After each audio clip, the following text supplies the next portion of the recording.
Buenas tardes, alabado sea Dios por estas hermosas alabanzas. Y pensaba mientras el coro cantaba, y al cual agradezco, hay momentos en la iglesia que esa puerta que está ahí atrás tiene que estar abierta. Y este es uno. Haga frío o haga calor, esa puerta que está ahí tendría que estar abierta, de par a par, para que la gente que pasa no vea una iglesia que está cerrada, sino una iglesia que está abierta, y poder escuchar las alabanzas que el coro canta, porque eso sin duda que atraería mucho a la gente. Pensaba en eso. Hay momentos en la iglesia que esa puerta tiene que permanecer abierta, no importa que haga frío o que haga calor. Gracias, queridos hermanos, por elevarnos al cielo, ¿no? De alguna manera, llevando nuestra mente a esos coros celestiales que algún día todos podremos participar y del cual deseamos alabar a Dios, ¿no? Como decía el último canto, Aleluya, ¿no? Que es una interjección y unión de palabras, ¿verdad? Que es alabemos al Señor, alabemos a Jehová. Muy bien, ¿cómo están? ¿Bien? Aquí estamos para poder continuar, ¿verdad?, con el estudio que iniciamos esta mañana y que por cuestión de tiempos lógicos de un sermón de unos 35 minutos no alcanza el tiempo, y deseamos poder terminar, ¿verdad?, en esta tarde-noche lo que iniciamos a la mañana con respecto al tema del milenio, la muerte, y que sin duda tiene otras facetas o conceptos interesantes que vamos a tratar de englobar, vamos a tratar de discernir, ¿verdad?, y poder todos juntos llevarnos una aplicación espiritual a casa y una lección espiritual importante también. Muy bien, simplemente a modo de recapitulación, ¿no? Muy rápido, ¿verdad? Habíamos visto, a ver si esto funciona ahora, ahí está. Habíamos visto en esta mañana, ¿verdad?, que la fórmula de la vida está compuesta por el polvo de la tierra más el aliento de vida, o como decíamos, el espíritu de vida, y eso conforma lo que nosotros somos como seres humanos, que también lo conocemos también desde el concepto bíblico de alma viviente. A ver, recapitulemos. ¿Tenemos un alma o somos un alma? Somos un alma, no tenemos un alma. Lo que la gente comúnmente conoce como el ánima, ¿verdad?, el concepto del alma inmortal que está dentro del envase que es el cuerpo, bíblicamente no es así, sino que somos un alma, no contenemos un alma, ¿está bien? Aliento de vida, espíritu de vida, ¿verdad? Y entonces el conjunto del polvo, el cuerpo, más el espíritu, aliento o soplo de vida forma al ser humano, forma a la persona, forma al alma viviente. Habíamos dicho que las palabras claves para entender esta fórmula de la vida es Neyamá, muy pocas veces utilizada en el Antiguo Testamento, que significa aliento de vida, energía vital, principio vitalizador o vitalidad. La otra, que es paralela o sinónimo, ¿verdad?, a Neyamá, es Ruach, neuma en griego, que significa espíritu, aliento, viento, aire, respiración, soplo. Y la otra, ¿verdad?, que habíamos visto esta mañana es Nefesh, o psige en griego, que significa vida, significa alma en el concepto de persona, no en el concepto tradicional, ¿verdad?, ser humano o ser viviente, ¿ok? Muy bien, si seguimos avanzando, habíamos visto en Génesis 2:7, allí la palabra que se utiliza, precisamente entre las pocas veces que se utiliza en el Antiguo Testamento, es Neyamá, traducida en tu Biblia como aliento de vida o soplo de vida. Polvo, el cuerpo, más el Neyamá, el aliento de vida, ¿verdad?, va a formar ¿qué cosa? El ser humano, el alma viviente, ¿verdad?, la persona, en hebreo sería Nefesh, ¿ok? Muy bien. En Eclesiastés 12:7, de manera paralela, donde se habla de que el polvo vuelve a la tierra y el soplo de vida, el espíritu de vida o el aliento de vida vuelve a Dios, no se utiliza la palabra Neyamá hebrea, sino que su contraparte y paralelo, ¿verdad?, Ruach. Y entonces la misma fórmula, polvo más Ruach o Neyamá, Nefesh. ¿Está bien? Hasta ahí habíamos visto. Vimos que Neyamá, energía vital, traducido como quizá la traducción más genérica, es igual a Ruach, respiración. Son sinónimos, Una es la contraparte de la otra. Cuerpo, la fórmula de la vida, más respiración, lo podríamos poner en palabras sencillas, da como resultado, ¿qué cosa? El ser humano. ¿Está bien? En otras palabras, habíamos visto la materia más la energía de vida, la energía divina, ¿verdad? Da como resultado el ser humano o persona, como lo habíamos anticipado esta mañana. Esa energía de vida, esa energía divina, ese Neyamá, ese Ruaj, no es consciente.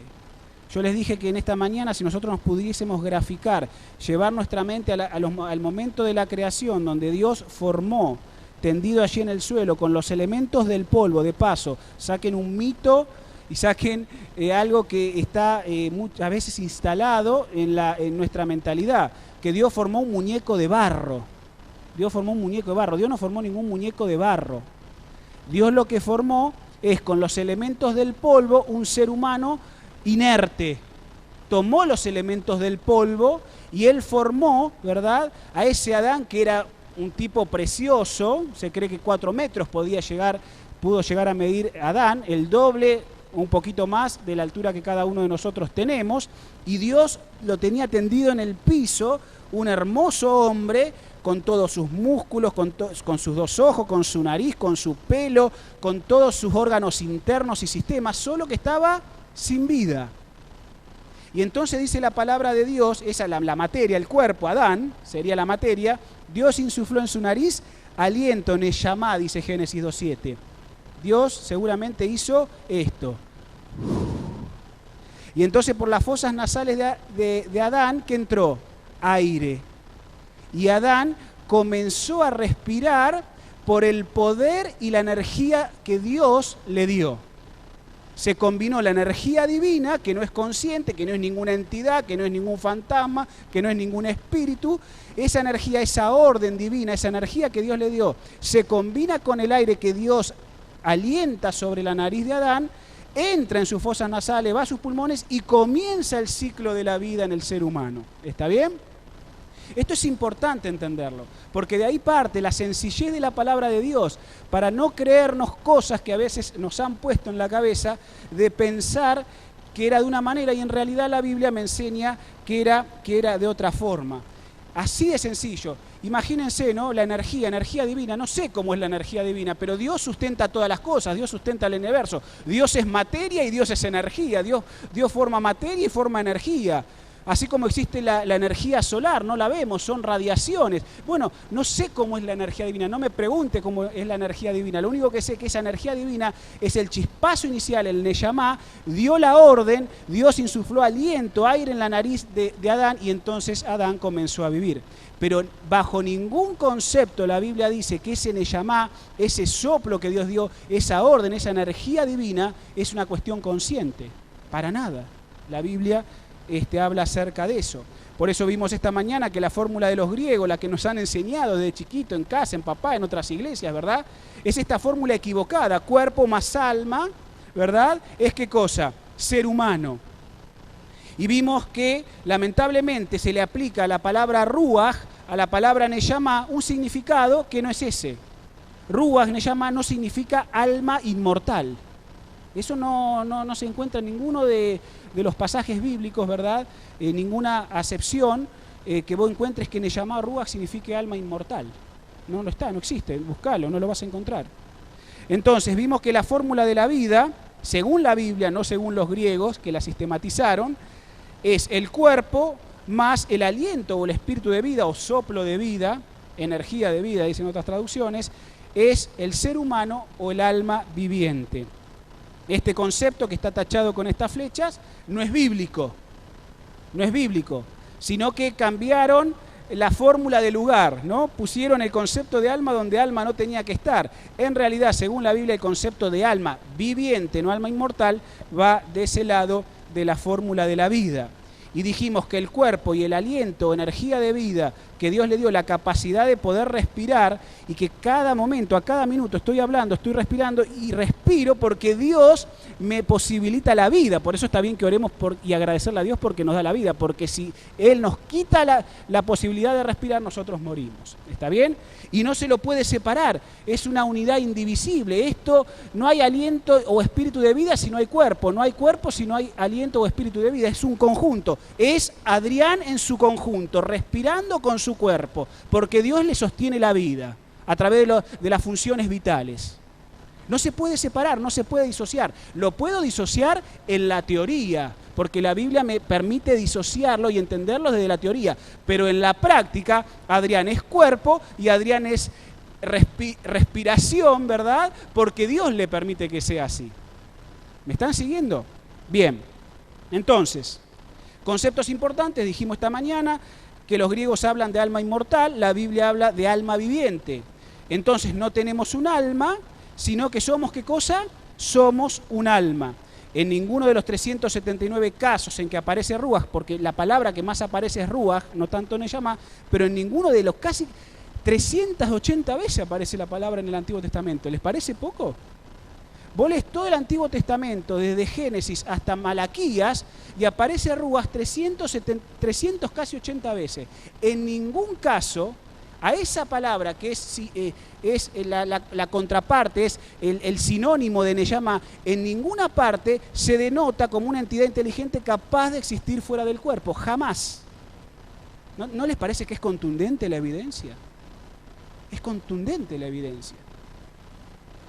Por eso la fórmula de la muerte, polvo, cuerpo, más aliento o espíritu de vida es el ser humano, dice Eclesiastés 2:7, que el aliento, la energía divina, el hombre deja de respirar, ¿verdad? ¿Vuelve a quién? A Dios. Pero no es que vuelve ese alma inmortal, simplemente Dios retiró, ¿qué cosa? Su energía vital. Así como no podríamos vivir si no existe sol que dé sobre este planeta, porque como decimos en el curso para dejar de fumar, el doctor Roberto Garrido siempre dice, este planeta funciona a energía solar. Si no tuviésemos energía solar no podríamos vivir. Bueno, la vida humana sin la energía divina, sin ese principio vitalizador tampoco, porque no podrías respirar. ¿Está bien? Entonces eso vuelve a Dios, pero no es un fantasmita, no es un espíritu, no es una ánima, ¿verdad? Que se va al cielo. No, simplemente Dios retiró la energía de vida. Vos dejaste de respirar y lo único que queda, ¿qué cosa es? El cuerpo, el polvo, porque del polvo eres y al polvo volverás. En definitiva, se quebró la fórmula de la vida en la muerte, el ser humano dejó ¿de qué? De existir. Así de sencillo. No te está mirando desde el cielo, no me está cuidando, que esté con Diosito, dicen algunas hermanas, ¿no? Y vos les ves en la iglesia, que sí, murió mi mamá, que esté con Diosito. No está con ningún Diosito. Con ningún Diosito está tu ser querido. Está en el sepulcro, está en la panza de un tiburón, si murió en alta mar, está en una cajita, en un cofre. A ver, hermanos, yo perdí seres queridos y quizás vos estás pasando, no sé si estás pasando, pero quiero ser gráfico y contundente en esto para que nos caiga la ficha. O sea, nuestros seres queridos están en el sepulcro, no están con Diosito, no están tocando el arpa, no están en el infierno ni en el purgatorio, no están en el cielo ni aquí ni allá. ¿Dónde están? En el cementerio donde lo dejaste o donde tenés sus restos. Nada más. Lo que tenés es el polvo de esa persona, el cuerpo. Pero la persona como tal, como alma viviente, dejó de existir. No está más. ¿Dónde está? Está en la memoria de Dios, como dijimos esta mañana, hasta el día de la resurrección. No está deambulando por ningún lado. Está en la memoria de Dios. Recuerden que la Biblia dice que el Señor nos tiene esculpido ¿dónde? En sus manos. ¿Está bien? Entonces, Dios tiene memoria de cada ser humano que habitó, cada hijo de Él que Él creó en este planeta. Y están en su memoria hasta el día de la resurrección, donde Él dé la orden y diga, despertad, despertad los que dormís en el polvo para vivir. Y entonces ese cuerpo, ¿verdad?, que está en alta mar, ese cuerpo que sufrió un naufragio, que desapareció en la nieve, ese cuerpo que está en una cueva, en una catacumba, esos restos que están en un cementerio, en una bóveda, en un cofrecito, Dios los hace de vuelta, porque Dios es el creador del universo y para Dios crear de la nada no es problema. porque Él dijo, Él mandó y existió. Entonces, si yo tengo a mi Padre en un cofrecito, para Dios no es problema de ese polvo, de ese resto, o si esté diseminado por donde sea, Él me tiene en mi memoria y Él me lo vuelve a crear, porque Él mandó y existió. ¿Me están siguiendo? Porque entonces, ¿en qué poder creador, recreador estamos creyendo? Hermanos, cuando nosotros creemos en el concepto de la inmortalidad del alma, lo que estamos es rebajando el poderío de Dios. Rebajamos el poderío de Dios. Esa persona, cuando muere, está en la memoria de Dios hasta el día de la resurrección. Y vimos el credo apostólico, que Jesús fue muerto, fue sepultado, descendió al infierno, como les expliqué esta mañana. ¿A qué infierno descendió? Y al tercer día resucitó de entre los muertos.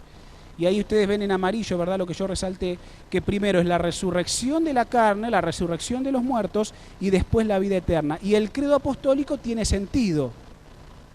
Tiene sentido porque generalmente cuando vos vas a un sepelio, la gente, el concepto que tiene es, murió la persona y se fue al cielo con Diosito. No. La Biblia, el credo apostólico, que era la confesión de fe de esos primeros cristianos del primer siglo, decían y creían muy bien, según la Biblia, que primero está la resurrección de los muertos y después la vida eterna, no es al revés. Pero la gente cree que primero se va al cielo y después ¿qué? No, vida eterna, ya le dan la vida eterna a todo. Y es interesante, ¿no? Porque la gente no hace distinción. Por ahí en la vida alguno fue medio malito, ¿no? Bastante malito. Pero cuando llega la hora de ir a Chacarita, todos son buenitos, todos están en el cielo. Todos están en el cielo, ¿vieron en los sepelios? Todos se fueron al cielo. Está con Dios. Resulta que fue un terrible ladrón, un tránfuga total. Pero a la hora del cementerio, cuando vamos a la Chacarita, todos son buenitos. Hermanos, dice que luego de haber resucitado entre los muertos, Jesús subió al cielo y está sentado a la diestra de Dios Padre, y desde allí, segunda venida, esto es la segunda venida de Cristo, vendrá a juzgar a los vivos y a los muertos. Tiene que haber un juicio para saber quién se salva, para saber quién se pierde, resucitan y después la vida eterna. No es que todos se van al cielo directamente, haya sido bueno o malo. Hay un juicio previo para saber, lo enseña la Biblia, lo enseña el credo apostólico, para saber quién se salva y quién se pierde. ¿Está bien? Habíamos visto esta gráfica, ¿verdad? Habíamos visto esta gráfica. Yo lo que les puse, lo que ustedes ven en la parte de arriba, lo que ustedes están viendo en la parte de arriba, es lo que tiene que ver con el juicio de Dios. Hace unos 15 días atrás, cuando estábamos hablando de la obra de Jesús en el santuario celestial, ¿se acuerdan los que han venido? Dijimos que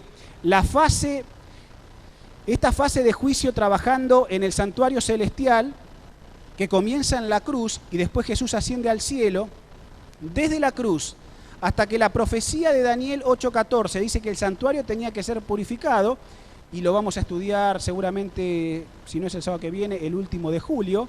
Sabemos por la profecía de Daniel que ese santuario tenía que ser purificado a partir de un año, y ese año es 1844. Todo adventista sabe que en 1844 terminó la profecía de tiempo más larga de la Biblia, la de los 2300 años, ¿está bien? Eso nos lleva al año 1844. Desde la cruz, desde que Jesús murió y ascendió al cielo, y de allí tiene que venir, ¿no? Pero desde la cruz hasta 1844, la obra que Cristo está haciendo en el santuario celestial, lo habíamos visto hace 15 días atrás, es una obra de mediación e intercesión. ¿Se acuerdan? Que estaba prefigurada, ¿por qué? Por el servicio anual en el santuario terrenal. ¿Ok? Eso está haciendo Jesús desde la cruz hasta que comenzó el juicio en 1844. ¿Por qué? Porque la profecía decía que en 1844 iba a comenzar, ¿qué cosa? El juicio. Ese juicio tiene 3 fases. 3 fases tiene el juicio, pero es un solo juicio. Es el juicio divino, es el juicio de Dios. Tiene 3 fases. ¿Está bien? La primera fase comenzó en el año 1844, cuando decía la profecía que el juicio tenía que empezar. Esa fase nosotros la conocemos como el juicio investigador previo a la segunda venida de Cristo. ¿Por qué? Porque se investiga cada caso. Cada ser humano está siendo investigado de acuerdo a sus obras, de acuerdo a lo que hizo en vida, ¿verdad? y si es merecedor de acuerdo a la fe que tuvo en Cristo para salvación y si sus obras coincidieron con la fe que él profesaba. Y están pasando por el juicio de Dios. El juicio lo único que va a dar es una sentencia, pero tu salvación es solamente por Cristo. Vos no te salvás por obras meritorias. Las obras meritorias que muestra el juicio simplemente son para comprobar si tu fe coincidió, ¿verdad?, con lo que realmente eras. ¿Predicabas y practicabas lo que estabas diciendo? ¿Me están siguiendo? Entonces, cada ser humano está siendo pesado en balanza, por decirlo de alguna manera ilustrativa, para saber si se perdió, si se va a perder o se va a salvar. Esa fase del juicio se conoce como juicio investigador. Es previo al advenimiento de Cristo, al segundo advenimiento, donde nosotros sabemos, por lo que la Biblia nos enseña, y ustedes han estudiado o están estudiando, que conocemos como la primera resurrección. Porque esta mañana recordarán que citando ahí Juan capítulo 5, en palabras de Jesús dice, algunos van a vivir, ¿verdad?, van a resucitar para vida eterna, dice Juan capítulo 5, y otros van a resucitar para condenación. Dos destinos. ¿En qué destino voy a estar? Eso depende, ¿verdad?, de cómo está tu fe en tu Salvador. Ahí va a ser el destino. Como dice un viejo dicho que no hay que repetirlo mucho, pero por allí en la jerga adventista dice, ¿no? Nos veremos junto al río o atacando la ciudad. Nos veremos junto al río o atacando la ciudad, porque son los únicos dos destinos. El primer destino, nos veremos junto al río, tiene que ser acá, cuando Jesús te lleve. Pero si no es así, está el segundo destino, ¿verdad?, que acá lo marcábamos, que es la segunda resurrección, cuando se va a dar la tercera venida de Jesús a esta tierra en gloria y majestad después del milenio. ¿Nos veremos junto al río o atacando la ciudad? ¿Cuántos quiere que nos veamos junto al río? Muy bien, yo también quiero ese destino, claro que sí. No queremos ninguno de los que está acá y a todos los que podamos salvar, ¿verdad?, que nos encontremos acá atacando, ¿qué cosa? La ciudad. Porque eso dice el texto bíblico. Vayan por favor conmigo nuevamente, ahí vamos a Apocalipsis 20. Vamos a Apocalipsis 20. Versículo 7, leíamos esta mañana, cuando se cumplan los 1000 años, Satanás será suelto de su prisión, va a salir a engañar a las naciones que están sobre los 4 ángulos de la tierra, se lo simboliza con la simbología de Gog y Magog, dice, a fin de reunir a toda esa gente resucitada, los perdidos, para la batalla. Su número es como la arena del mar, era incontable. Versículo 9. Subieron a través de la ancha tierra y cercaron el campamento de los santos y la ciudad amada. Ahí está, atacando la ciudad. No, yo hermano, querido amigo, yo no quiero estar acá, ¿eh? Yo acá no quiero estar. Todas mis decisiones, todas mis elecciones de vida tienen que estar para que yo esté acá. Si estoy con vida o sin vida, ¿verdad?, pero que esté en la segunda venida de Cristo. Y si Dios me llama al descanso, participar de la primera resurrección. Porque si yo participo, dice el texto sagrado, de la primera resurrección, ahí en el capítulo 20, versículo 6, esta no tiene potestad sobre mí. ¿Está bien? Bueno. Fíjense que el versículo 9 dice, pero de Dios descendió fuego del cielo y los consumió, y el diablo que los engañaba fue lanzado en el lago de fuego y azufre, donde también estaban la bestia y el falso profeta, y serán atormentados día y noche para siempre. Ahora yo explico esta expresión tan controvertida de la Biblia, que a veces vos la vas a encontrar, ¿no? Pero bueno, terminemos de poner el mapita el gráfico y fíjense, ahí está todo graficado, ¿verdad? Habíamos dicho, vivos justos que se salvan, son transformados en un abrir y cerrar de ojos. Los muertos en Cristo, que estaban muertos, resucitan y también son salvos, ¿verdad? Y van al cielo a participar de la segunda fase del juicio, que la segunda fase del juicio se la conoce como la fase de comprobación. Ya la fase investigativa terminó, porque Cristo vino y se decidió cada caso. Después de la segunda venida de Cristo, hermanos y querido amigo, no hay segundas oportunidades. Ya no hay más segunda oportunidad. El dispensacionalismo, esta teología que se enseñan en muchas iglesias, enseña que hay segundas oportunidades. La Biblia no me habla de una segunda oportunidad después de que Cristo viene. Ya la investigación terminó. Ahora lo que viene en la fase del juicio es la comprobación. ¿La comprobación de qué?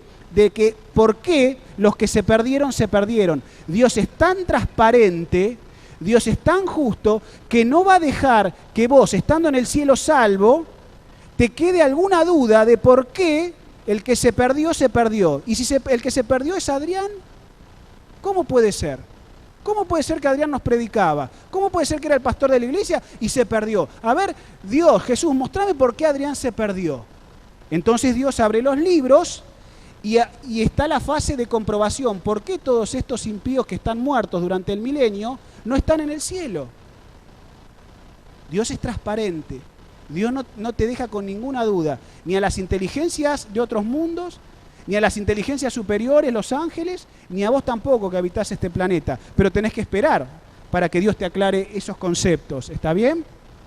Y entonces dice la palabra de Dios, ¿verdad?, que durante los 1000 años los impíos permanecen muertos porque los que venían muertos no van a resucitar, si se perdieron no resucitan en la segunda venida de Cristo, y los que estén vivos al momento en que Cristo viene, mueren, porque ¿qué dice la profecía? Le decían a las peñas y a los montes, ocultarnos y caer sobre nosotros de aquel que viene sentado en las nubes.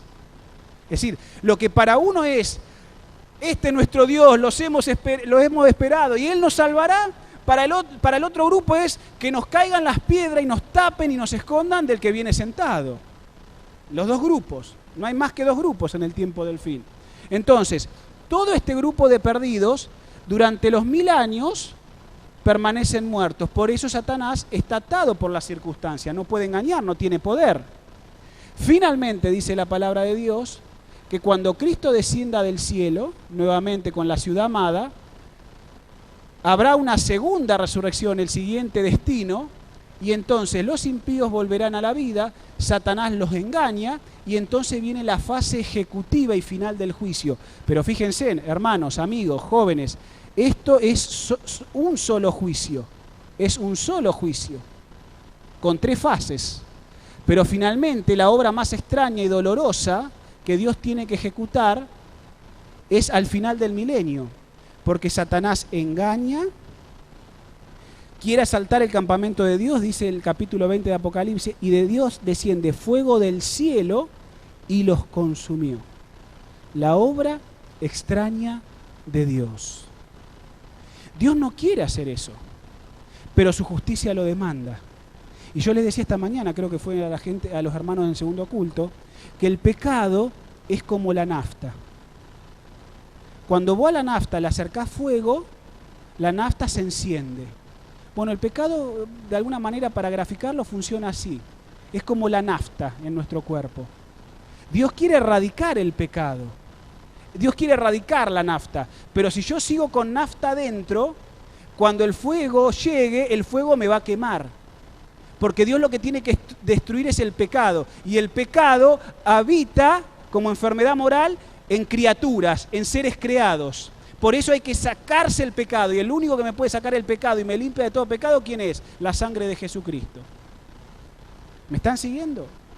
Entonces, ese es el infierno, el lago de fuego y azufre que lo llama la Biblia, el lago de fuego y azufre, el infierno, que la Biblia habla. Y yo les dije, el infierno es un hecho puntual, no se prolonga en el tiempo. El infierno no se prolonga en el tiempo. El infierno es un hecho puntual. Es una ejecución que Dios hace a través del fuego, porque dice la palabra de Dios que todo tiene que ser purificado ¿con qué? Con fuego. Y es un hecho puntual. Ahí donde Dios destruye. Los primeros en ser destruidos por el pecado que mora en ellos, por la nafta que tienen, son los seres humanos. Y los que cometieron menos pecado hacia los que cometieron grandes aberraciones y pecados contra la humanidad. En ese orden, primero los que son pecadores, no se arrepintieron, pero comparado con otros que hicieron terribles cosas, estos van en orden. Después les siguen en orden de ejecución los ángeles caídos. Y el último, para ver toda la obra de destrucción y toda la obra de maldad que dice, el último en ser ejecutado por el juicio divino y el fuego, es Satanás. Y entonces se cumplirá lo que dice la palabra de Dios, que el pecado no volverá a levantar ni raíz ni rama en el universo. ¿Me están siguiendo? Nunca más se va a volver a levantar. Y fíjense, hermanos, qué sentido tiene ese versículo. Tiene sentido si yo creo en esta interpretación bíblica, pero no tiene sentido si yo creo en un tormento eterno. ¿Cómo podés vos conciliar un texto bíblico que dice que el pecado no se va a levantar ni raíz ni rama, y por el otro lado vos ves que Satanás, los que creen, la teología popular, creen que Satanás está atormentando, ¿verdad?, a todos los pecadores por la eternidad? ¿Cómo haces coincidir esos dos textos? Uno te dice, el pecado no va a levantar ni raíz ni rama. Los otros te dicen, no, pero el tormento es eterno. ¿Cómo? ¿El pecado entonces existe para siempre o no existe para siempre? No, no va a existir para siempre. Va a dejar de existir para siempre. Porque el problema, querida iglesia, se lo decía esta mañana, el problema no es con lo escrito, el problema es la interpretación que se le da a lo que se escribió. Y entonces les quiero explicar lo que significa esa expresión día y noche. Vayan conmigo, por favor, ¿están ahí en la Biblia? Eso es lo bueno que tiene la Biblia, ¿vieron? Y que no tienen los dispositivos electrónicos. La Biblia te permite marcar, hacer esto, aquello, flechita para acá. Los dispositivos electrónicos están medio complicados en eso, por eso es bueno tener la Biblia en papel, ¿no? Y estudiarla en papel. Por lo menos así lo veo yo, ¿no? Fíjense, leamos por favor con detenimiento el versículo 9 y el versículo 10, porque ahí hay una aparente contradicción. Ahí hay una aparente contradicción, ¿no? Leamos. Subieron a través de la ancha tierra, ¿quiénes? Los impíos, tentados por Satanás, quieren asaltar el campamento de Dios. Estamos en la tercera venida de Jesús, desciende la santa ciudad, y ustedes lo ven en la gráfica, ¿verdad? Ya se produjo la segunda resurrección, y entonces, dice el versículo 9, subieron a través de la ancha tierra, cercaron el campamento de Dios los santos y la ciudad amada, pero de Dios descendió fuego del cielo que los ¿qué? Cuando a vos te dicen que algo se consume, ¿qué pasa? Se consume. ¿Cuántos hacen fuego? A ver, los conquistadores, los que hacen algún asadito el domingo, qué sé yo. ¿Hacés fuego? Cuando vos pones brasa, ponés leña, ¿verdad? Vos la prendés. Ahora, toda esa brasa, todo ese carbón, toda esa leña, ¿sigue ardiendo por siempre? ¿Lo tenés semanas ardiendo? Se consume. Cuando algo se consume, se consume. Yo les decía hoy a los del primer turno, a los hermanos del primer turno, vos tomás un papel en tu mano, ¿no? Y lo prendés fuego, vos lo tenés ahí, se va quemando el papel, llega un momento que lo tenés que soltar porque te quema los dedos. Ahora, cuando el papel se consumió, ¿qué pasó? ¿Se consumió o sigue ardiendo por siempre? Lo que se consume, hermanos, por el fuego se consume. El fuego consume y cuando ya no hay más combustión, no hay un proceso de combustión, listo, se acabó, chau, finiquitado. Y el versículo 9... de Apocalipsis 20 dice que los impíos quieren, instigados por Satanás, cercar el campamento de Dios, desciende fuego del cielo, el lago de fuego y azufre, ese es el infierno final, puntual, dice y los consumió. Coincide con lo que dice el libro de, creo que es Zacarías o Malaquías, no se va a levantar ni raíz ni rama del pecado. ¿Ok? Pero entonces miren por favor el versículo 10. Y el diablo que los engañaba, fue también lanzado en el lago de fuego y azufre. Él es el último en ser destruido, ¿está bien? Donde también estaban la bestia, el falso profeta, y serán atormentados día y noche por los siglos de los siglos. Acá tengo un problema. O me quedo con lo que dice el versículo 9, que los consumió, o por favor explícame esta última parte del versículo 10, dice porque van a ser atormentados día y noche por los siglos de los siglos. ¿Cómo es? El problema, hermanos, el problema, los que nos están siguiendo por la internet, el problema no es con lo escrito, el problema es la interpretación. Y este texto, esta expresión, día y noche, por los siglos de los siglos, vos las vas a encontrar en otros pasajes de la Biblia. Y a veces eso nos hace ruido. Y cuando alguien nos confronta, no, porque la Biblia te agarra un evangélico, te agarra, qué sé yo, alguna otra persona que es sincera en lo que cree. Te dice, no, pero la Biblia dice, habla del tormento eterno y de día y de noche, por los siglos de los siglos van a ser atormentados. ¿Y vos qué haces? Te quedás con la boca abierta y no sabes qué respuesta darle. Pero la palabra de Dios dice que tenemos que saber dar razón de nuestra esperanza, de la que hay en nosotros. Entonces para eso estamos.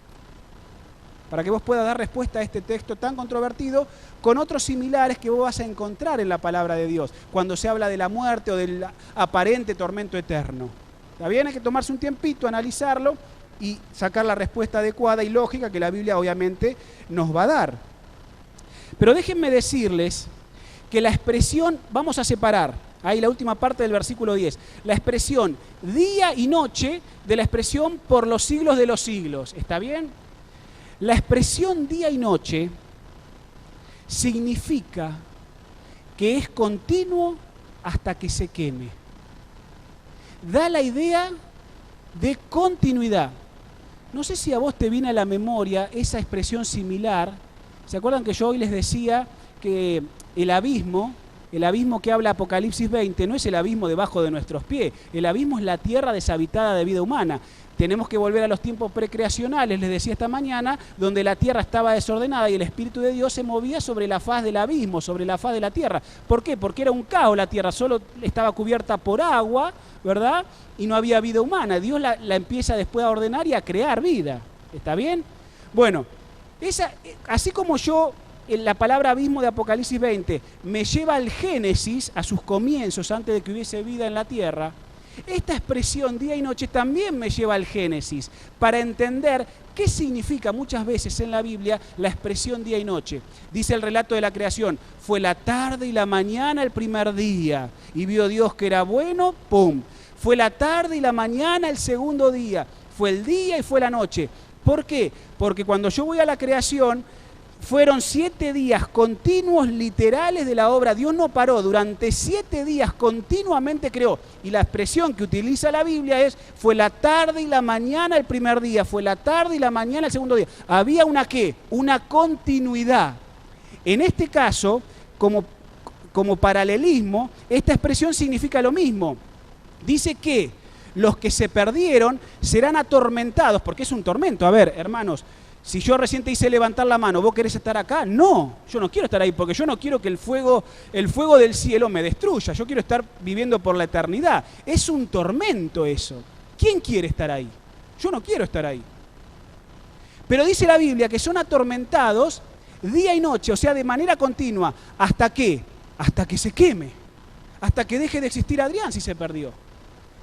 La expresión, hermanos, día y noche, tiene que ver con el concepto de continuidad. ¿Está bien? Ahora, la expresión por los siglos de los siglos, ¿qué significa? La expresión por los siglos de los siglos es que es para siempre. Se quemó y no puede volver atrás. Por eso, serán atormentados los que se pierden de manera continua hasta que se quemen por los siglos de los siglos. Dice Dios, le pongo el sello. Para siempre jamás. Es por los siglos de los siglos. Las consecuencias que sufren los que se pierden es para siempre. Por eso muchas traducciones de la Biblia vos vas a encontrar que en vez de decir por los siglos de los siglos, los traductores más modernos que han revisado el texto original, en vez de ponerle la expresión por los siglos de los siglos, seguramente en muchas Biblias dice para siempre. Porque las consecuencias son para siempre, dejaron de existir para siempre. No existe en la Biblia un concepto tal como un infierno o tormento eterno. Las consecuencias de la desobediencia son eternas. La no existencia más de los impíos es eterna. Por eso es, por los siglos de los siglos, nunca más el pecado se va a levantar. ¿Se entiende la expresión? El problema no es con lo escrito, el problema es la interpretación. Se atormenta a esa gente, la obra extraña de Dios que Dios no quiere hacer, de manera continua hasta que el fuego los consume, y eso es para siempre, por los siglos de los siglos. ¿Se entendió? ¿Sí? Espero. Y si no, después me agarran aparte. Fíjense, hermanos, que para los que se salvan, la vida eterna comienza con la segunda venida de Jesús. De una manera gráfica, yo acá les pongo las fases del juicio, ¿verdad? Desde 1844 hasta la segunda venida de Jesús, juicio investigador. Durante el milenio, ¿verdad? El juicio de comprobación para los que se pierden. Y finalmente, al final del milenio, el lago de fuego o infierno que la Biblia habla, un hecho puntual, el juicio ejecutivo de Dios para, obviamente, también los que se pierden, ¿sí? Si podemos apagar un cachito las luces, sobre todo la central, quizás la 1, porque acá no van a ver. Acá ustedes van a ver un poquito de flechas, van flechas bien, traté de ser lo más gráfico posible, pero bueno, espero que se pueda entender o visualizar. Fíjense, yo se los quise poner de manera gráfica, ¿no? Acá en las fotografías tenemos algunas cosas. Por ejemplo, acá tenemos la segunda venida de Jesús. Acá tenemos, bueno, no se llega a ver bien, pero son rollos. Los libros son abiertos. Acá está Dios en esta pintura, en esta fotografía, con los libros, ¿no? Acá tenemos la ciudad de Dios que al final del milenio desciende. ¿Está bien? Desciende la ciudad de Dios. Acá tenemos a los redimidos, ¿no? Gozando de eterna felicidad. Acá tenemos gente viva. Acá tenemos gente viva antes de la venida de Cristo. Y acá tenemos muertitos. Ahí hay muertitos, ¿ven? Están todos los gusanitos al lado. ¿Está bien? Ahí están todos los muertitos, antes de la venida de Cristo. Acá lo que tenemos son los impíos todos muertitos también. Ahí están todos muertitos. ¿Está bien? Acá lo que tenemos es a Satanás atado. Toda la tierra está desolada, es un abismo, ¿verdad? Y ahí solo Satanás para pensar en la obra de su destrucción. Y acá finalmente lo que tenemos, se me está acabando la batería de esto, es el lago de fuego. Se ve a Satanás dando la orden de atacar la ciudad de Dios y desciende fuego del cielo.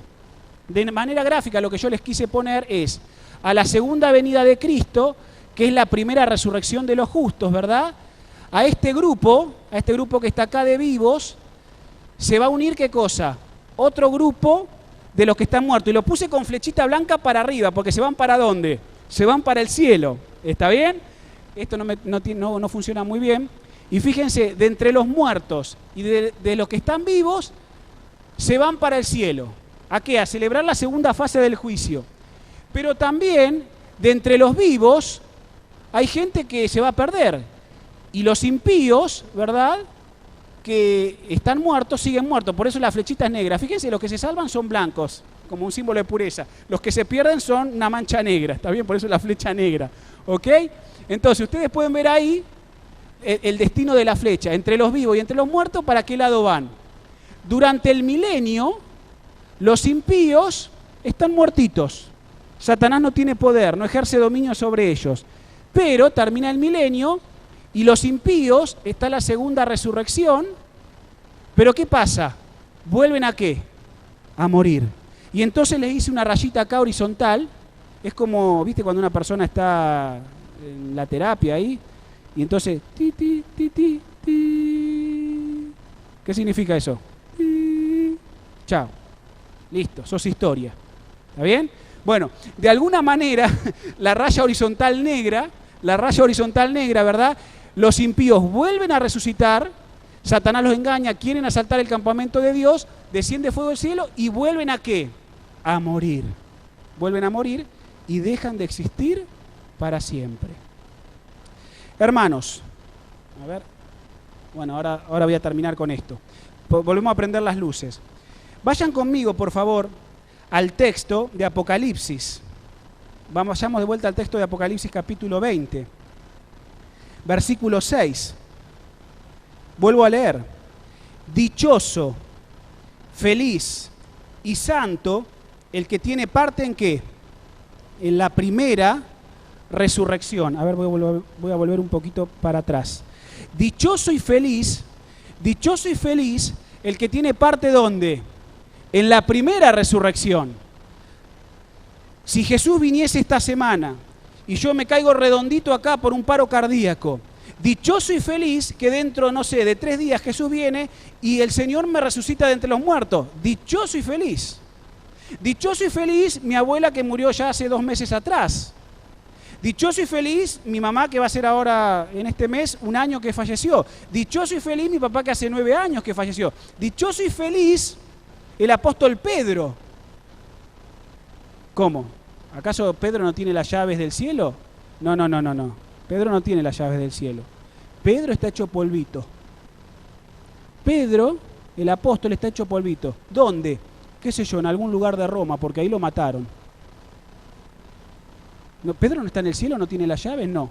La Biblia me dice que los únicos seres humanos que están en el cielo es Enoc, es Elías, es Moisés y las primicias que resucitaron cuando Jesús resucitó de entre los muertos, nada más. Pedrito, el apóstol, el gran apóstol, murió mucho tiempo después de que Jesús ascendió al cielo, así que Pedrito no está en el cielo. Pedrito está en algún lugar de Roma, su polvo esparcido vaya a saber por dónde. Pero sea mi abuela, sea mi mamá, sea mi papá o sea Pedrito, que hace casi 2000 años que murió, cuando Jesús venga, dichoso y feliz, porque ellos van a tener parte ¿dónde? En la primera resurrección. Dice el texto bíblico, la segunda muerte no tiene poder sobre ellos, porque cuando hay una segunda resurrección, resucitan, y ustedes ven la flechita para arriba, la negrita, pero vuelven a morir. Esa es la segunda muerte. ¿Y cuál es la primera muerte? La primera muerte es la que nosotros estamos viviendo ahora. Si un impío, una persona que se pierde o una persona que se salva, murió antes de la venida de Cristo, esa es la primera muerte. Para los que se salvan, dichosos y felices, porque van a tener parte en la primera resurrección. Para los que se pierden y murieron, dice, la segunda muerte, chao.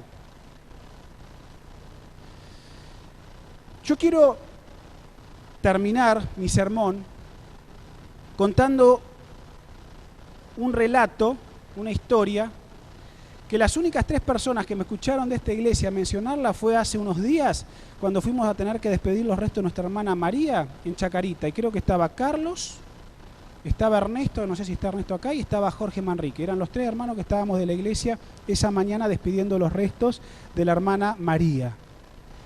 Ellos me escucharon lo que yo les voy a transmitir ahora y con esto yo quiero cerrar mi reflexión y mi tema de esta mañana.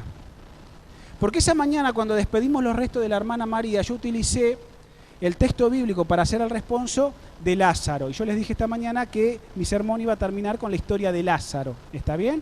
Así que yo los voy a invitar a que ustedes, tratando de cerrar entonces todo este compendio de información, vamos a terminar con la historia de Lázaro.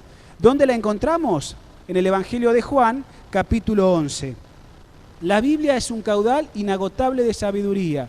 Y dijo Jesús, ¿verdad?, que algunos iban a resucitar para vivir eternamente y otros iban a resucitar para ser condenados. Es lo que traté de recapitular y terminar de explicar en lo que vimos hasta recién. ¿Está bien? Ahí, en todo eso, graficado ahí. Pero vayan por favor conmigo al capítulo 11, donde nosotros encontramos el tema de la muerte, y en este caso la muerte de Lázaro, ¿está bien? Dice la palabra de Dios allí, dice la palabra de Dios lo siguiente, leo el versículo 1. Entonces se enfermó un hombre llamado Lázaro, de Betania, la aldea de María y de su hermana Marta. María, hermana de Lázaro, el enfermo, era la que ungió al Señor con el perfume y le enjugó sus pies con sus cabellos. Enviaron pues sus hermanas a decir a Jesús, Señor, aquel a quien tú amas está enfermo. Al oír Jesús dijo, esta enfermedad no es para muerte, sino para la gloria de Dios, para que el Hijo de Dios sea glorificado por ella. Jesús amaba a Marta, amaba a su hermana, María, y amaba a Lázaro. Sin embargo, cuando oyó que Lázaro estaba enfermo, dice la palabra de Dios, se quedó 2 días más en aquel lugar. Cuando a Jesús le traen la noticia de que Lázaro estaba enfermo, ¿cuánto dice la palabra de Dios que se quedó en el versículo 6? 2 días más. Retengan ese número. ¿Está bien? Se quedó 2 días más. ¿Sí? Sigue diciendo el texto bíblico.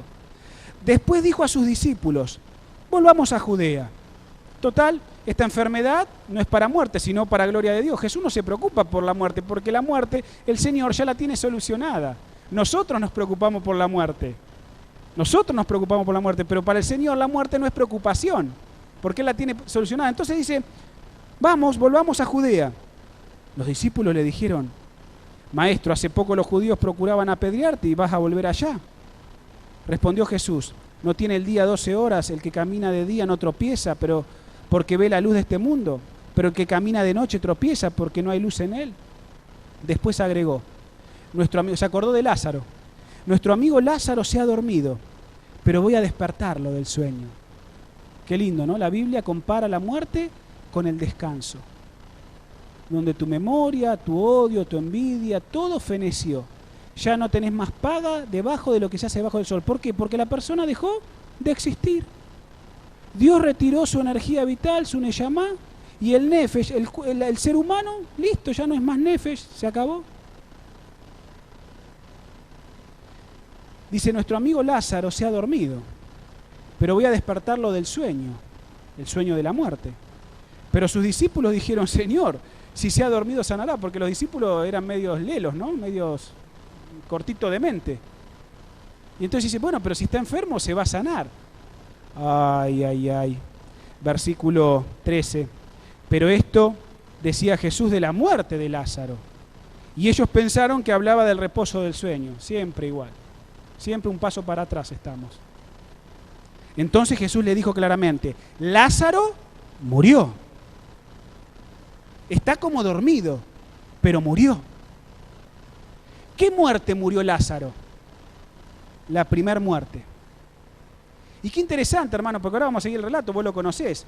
Jesús lo resucita y seguramente después Lázaro volvió a morir. O sea que la primera muerte la murió 2 veces Lázaro. Qué privilegio, ¿no? El hijo de la viuda de Naín también. La hija de Jairo, ¿no? También. La primera muerte la gustaron 2 veces. La gustaron 2 veces. Porque Dios hizo el milagro para salvación, para gloria de Él, y después obviamente la vida de esas personas continuaron, y obviamente el ciclo de la vida los llevó a morir de vuelta. Pero murieron la primera muerte. Entonces Jesús dijo claramente, Lázaro murió, y me alegro por vosotros, porque para que yo no haya estado allá, para que creáis, porque son tardos de corazón. Vamos allá. Entonces Tomás, llamado el gemelo, dijo a sus condiscípulos, vamos también nosotros a morir con él, el que dudaba de todo, ¿no? Cuando llegó Jesús, versículo 17, halló que hacía 4 días que Lázaro estaba en el sepulcro. Fíjense que el versículo 6 dice que cuando Jesús se entera de la noticia, se quedó 2 días más, ¿dónde? En el lugar. Y dijo, vamos a Judea. Mientras iban a hacer esas cosas, se acuerda de Lázaro, pasó un día más, pasó otro día más y llega, porque Betania estaba muy cerquita de Jerusalén. Dice la Biblia que estaba apenas a 3 kilómetros, 30 cuadras. Pero Jesús, adrede, se queda 4 días hasta que lo vea Lázaro. Lo ve a Lázaro cuando, ahora el texto bíblico lo vamos a leer, dice que salga del sepulcro. Habían pasado 4 días. 2 días antes 4 días antes se había enterado, se queda 2 días más. Y pasan 2 días más y Lázaro muere. 4 días. Versículo 17, cuando Jesús llegó, ya hacía 4 días que Lázaro estaba en el sepulcro. Betania estaba cerca de Jerusalén, unos 3 kilómetros.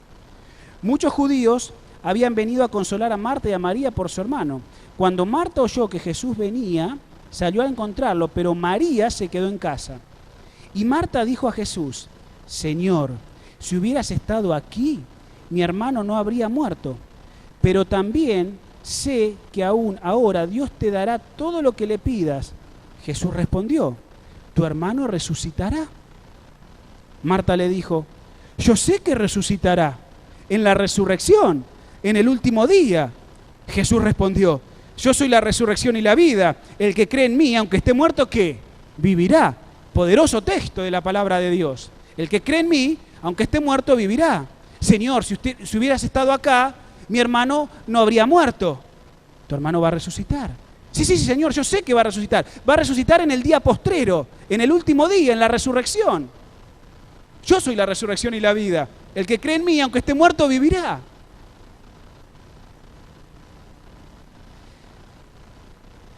Con las hermanas de Lázaro, había gente, dice la palabra de Dios, que la estaba consolando a Marta y a María. Seguramente había de todo tipo de gente, y ahí también había seguramente dirigentes judíos, porque donde Jesús estaban, estos secuaces lo buscaban. ¿Saben qué es interesante? Y esto es lo que en esa mañana yo compartí con los familiares, los deudos de nuestra hermana, ¿no? ¿Saben? En la época de Jesús había distintas facciones, sectas judías, por así llamarlo de alguna manera, distintas facciones, formas de pensar diferentes. Estaban los herodianos, estaban los saduceos, estaban los fariseos, estaban los escribas. diferentes facciones, por funciones o por conceptos teológicos, lo que sea, había sectoricismo dentro del propio judaísmo en la época de Cristo. Un grupo importante de esas sectas judías eran los fariseos. Los saduceos también eran muy importantes. Y no me cabe ninguna duda, porque dice que los judíos, había judíos ahí que lo estaban acompañando. Era gente conocida también ahí en Betania. Ahora, qué interesante, porque si ustedes conocen el texto bíblico, saben acerca de los saduceos. Y los saduceos, dice la palabra de Dios, ¿en qué no creían? No creían en la resurrección de los muertos. Y si había saduceos ahí consolando a Marta y a María, ese grupo de gente no creía en la resurrección de los muertos. O sea que no creían que Lázaro iba a salir de la tumba. No creían. Pero también me quiero imaginar que había fariseos, porque este era el grupo que más seguía a Jesús y perseguía. Había fariseos entre esos judíos. ¿Y ustedes saben en qué creían los fariseos con respecto a la muerte? Y acá es lo que yo les quería compartir esta mañana y no me alcanzó el tiempo. ¿En qué creían los fariseos? Escuchen bien. Porque tiene que ver con todo esto que hablamos de la mañana, el concepto de la inmortalidad del alma, el discursito que me vendieron, ¿verdad? De que tenemos un alma inmortal, y ahí viene, entonces el concepto se apoya sobre eso, el concepto del tormento eterno, porque si el alma es inmortal, claro, entonces ahí sí puedo creer en un tormento eterno. Si no creo en un alma inmortal, no tiene sentido un tormento eterno. Por eso Ezequiel 18:4 va a decir, el alma que peque, esa morirá. ¿Cómo que el alma que peque, esa morirá? Si el alma no puede morir. Pero cuando yo entiendo que el alma es la persona, el alma es el ser humano, la persona que muere, la persona que peca, el alma que peca muere, porque son sinónimos. Pero si yo creo en el concepto de la inmortalidad del alma, yo entonces puedo sostener una doctrina del tormento eterno. Porque, bueno, me voy al cielo, me voy al purgatorio, me voy al infierno abajo de mis pies. Ahí sí tiene aparente sentido. Pero eso desdibujó el carácter de Dios y entonces la gente dice, pero ¿cómo puede ser Dios un Dios de amor? ¿A dónde está ese Dios? No me vengas con ese Dios, déjame ser ateo. No quiero saber nada con ese Dios. Pero claro, cuando uno encuentra la lógica de todo esto, vos ves que Dios es un Dios de amor y es un Dios de justicia, y Dios no va a permitir por siempre que el pecado exista. Porque entonces sí sería cruel, sería un tirano, y como dice Pablo, si en esta vida vivimos solo para creer que Jesús murió y punto, y se desentendió de nosotros, pero yo soy un miserable. ¿Qué diferencia tiene uno que camina por acá, por Uriarte o por Santa Fe, que conmigo? ¿Cuál es la diferencia? Pero, queridos hermanos, uno encuentra que la Biblia tiene coherencia. ¿Y saben en lo que creían los fariseos? ¿Cuál era el concepto de la muerte que tenían los fariseos? Ustedes no se olviden que Israel, en el tiempo pasado, el judaísmo, pasó por distintas ocupaciones, ¿no? Los ocuparon los sirios, se llevaron las tribus del norte, después vinieron los babilonios, después vinieron los medos y los persas, después vinieron los griegos, y los griegos hicieron un desastre en Palestina. Hicieron un desastre. Cuando vos estudiás la historia en la época griega, lo que hicieron con los judíos, hasta les sacrificaban chanchos en el templo. Eran tan terribles los griegos que ellos sabían que los judíos no comían cerdo y les sacrificaban cerdos en el santuario. Eran terribles abominaciones que le hacían los griegos. Y el pensamiento griego también se metió dentro del judaísmo. El pensamiento griego, la forma de pensar griega, se metió dentro del pensamiento hebreo. Para la época de Cristo, que ya está la ocupación romana después de los griegos, el judaísmo ya tenía un montón de ideas. Por eso estaban tan divididos. Por esto no creían en la resurrección, esto creían en otra cosa, esto creían en el más allá o qué sé yo. Porque ya la ocupación que habían hecho las civilizaciones que los dominaron, les lavaron la cabeza. Ellos eran el pueblo de Dios, ellos sabían cómo Dios había formado al ser humano, qué es el espíritu de vida, que no era consciente, pero les lavaron la cabeza. Los griegos, los persas, los babilonios, los romanos le lavaron la cabeza. Para la época de Jesús, la secta farisea, miren en lo que creía. Los fariseos creían que una divina providencia ordenaba los asuntos de los hombres y enfatizaban la dependencia del hombre de Dios. Concebían los fariseos a Dios como un padre estricto que vigilaba atentamente para ver la mínima infracción de su voluntad. siempre listo para castigar a cualquiera que se equivocara. Así pensaban los fariseos. Para los saduceos, las dos sectas más importantes, ¿no? Dios prestaba escasa atención a los hombres y tenía muy poco interés en los asuntos de ellos. Eso creían los saduceos.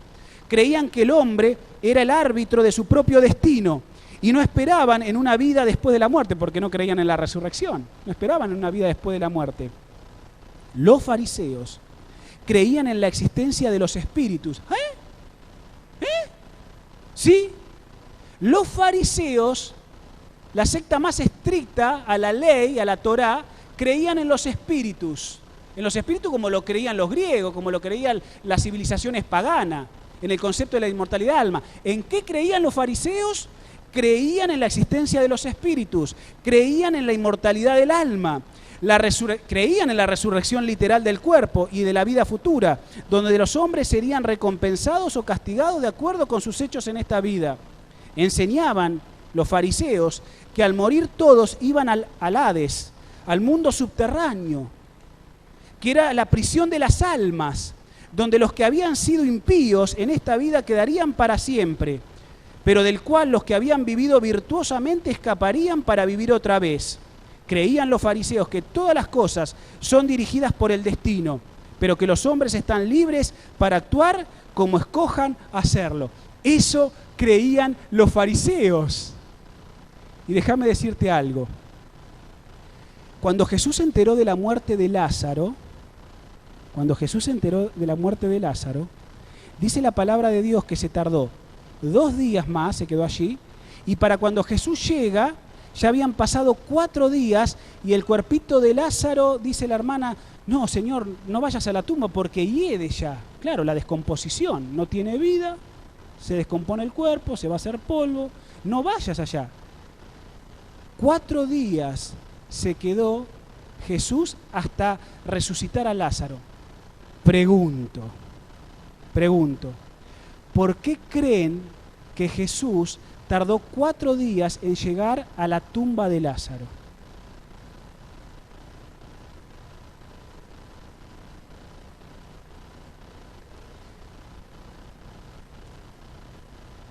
Nos tenemos que ir, ¿no? ¿Quieren que le dé la respuesta? Carlito Acero y Jorge Manrique no van a darla. ¿Por qué Jesús se quedó, tardó 4 días en llegar a donde estaba Lázaro?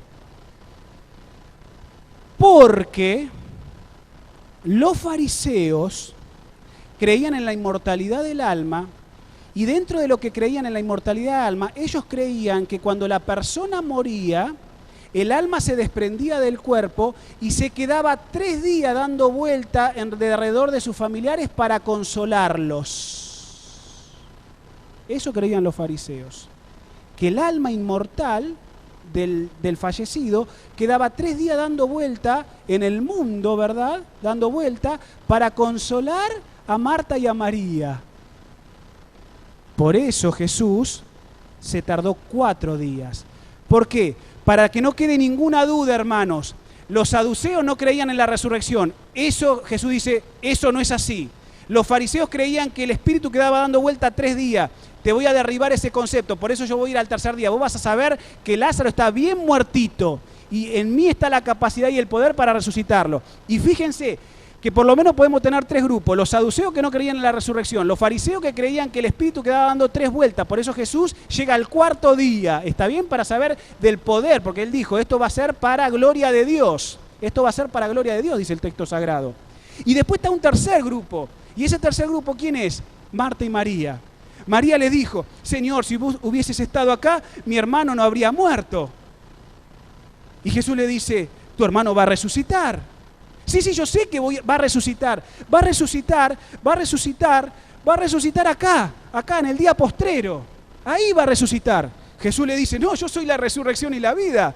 Si vos crees en mí vas a tener vida eterna. Es decir, ese 3er grupo era María y Marta.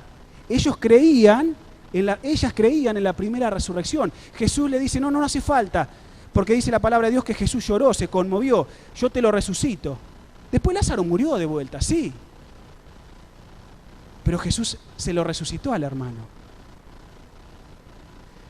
querida iglesia.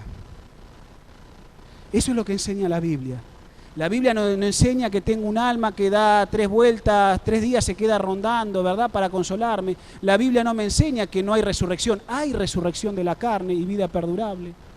La Biblia me enseña todo lo que me tomó el trabajo de todo este sábado tratar de explicarte.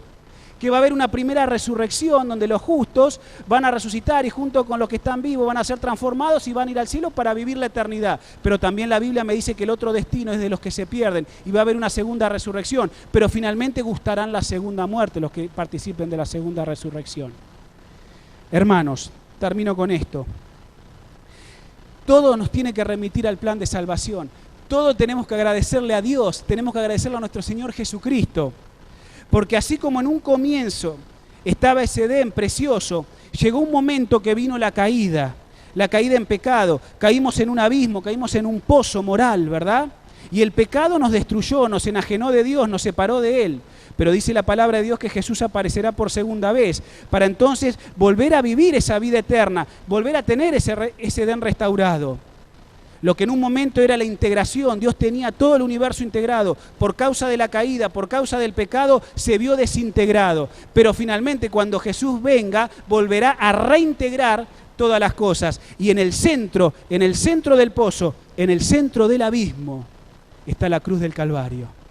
En el centro del abismo, mis hermanos, jóvenes, amigos, está la cruz de Cristo. Está su sangre redentora que me libra del pecado y me da salvación eterna. Quiera el Señor que podamos mirar siempre esa cruz, porque esa cruz es la que a mí me garantiza mi salvación. Es la que me permitirá, si tengo que ir al descanso, volver a vivir y en esa primera resurrección volver a estar con mis seres amados, ¿verdad?, para nunca separarme. ¿Qué les parece? Qué interesante, ¿no? La palabra de Dios es una fuente inagotable de sabiduría. El Señor tiene todo cronometrado. Al Señor no se le pasó ninguna puntada. Todo está en su debido orden y todo se está ejecutando de acuerdo al plan que Dios había diseñado. Le permitiremos al Señor una vez más purificar nuestros corazones, sacarnos la nafta del pecado que tanto nos asedia, que tanto nos hace caer, para que realmente el Señor pueda transformarnos. Yo estoy seguro que sí. Por eso en esta ya noche, ¿verdad?, al comenzar esta nueva semana, déjame orar por vos, déjame orar por mí y pedirle al Señor que nos restaure, que nos siga restaurando y nos siga haciendo personas idóneas para vivir delante de su presencia, lejos de todo combustible del pecado, para que entonces en la tierra nueva, como cantaba hace un rato bien atrás el coro, ¿verdad?, podamos alabar a nuestro Dios y agradecerle por tantas bondades y por tantas cosas que Él hizo. No te olvides de este sermón, no te olvides de esta predicación. Todo tiene su explicación, todo tiene su orden lógico. El Señor es capaz de hacer cosas maravillosas por nosotros. Alabemos al Señor por eso y en esta oración que quiero hacer de una vez más reconsagración, dejemos al Señor habitar tiernamente en cada uno de nuestros corazones. ¿Les parece? ¿Quieren aceptar esta oración conmigo? Los invito a que nos pongamos de pie entonces y vamos a orar. Oremos. Querido Padre que estás en los cielos, gracias Señor por este sábado. Gracias mi Señor por permitirme con mis hermanos compartir la mañana, esta tarde y noche, Señor, con este tema que es amplio, que es profundo, que a veces es intangible. Hay muchos conceptos que a veces nos parecen muy abstractos. Hay conceptos, Señor, que tenemos muy enraizados en la manera de pensar, en cómo fuimos formados. Y a veces sacar todo eso cuesta un poco. Pero qué bueno es saber que la palabra de Dios tiene lógica, que los versículos coinciden unos con los otros y que tú tienes un plan trazado y diseñado de manera perfecta. Pero como eje principal, como foco principal, Señor, de ese plan de salvación, está Jesús, habiendo dado su vida por nosotros para salvarnos de la miseria y del abismo que este mundo nos trajo, de maldad, de odio, de pecado y de tantas cosas, Señor, de las cuales ya queremos huir. Querido Dios, solo eso será posible por medio de la sangre de Jesús, a través de la obra regeneradora del Espíritu Santo en nuestras vidas.